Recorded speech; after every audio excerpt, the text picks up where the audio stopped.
wanted to start the video with the car running to give you kind of a better understanding of what it was. This is a built 1986 Monte Carlo. I think it's 350, definitely has some type of cam on it.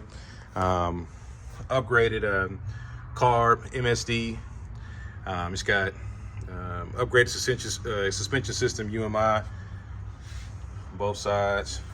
You can kind of see the sway bar underneath. I'll get a picture of underneath.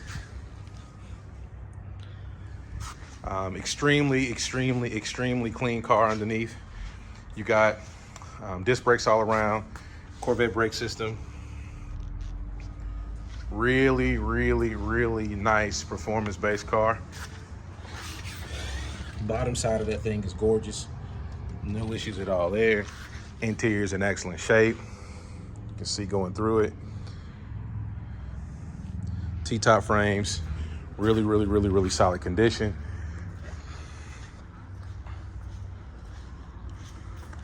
Very nice car.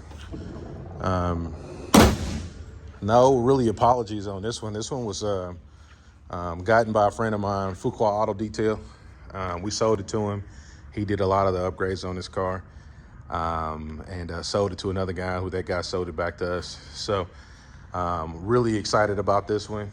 Can't wait to see where it goes, but an excellent opportunity for somebody who wants the baddest G-body on the block, turnkey car, ready to go to a new home. So good luck to whoever gets this one. We're gonna price this car at 30 grand and go from there and see if we can get a customer signed up for it today.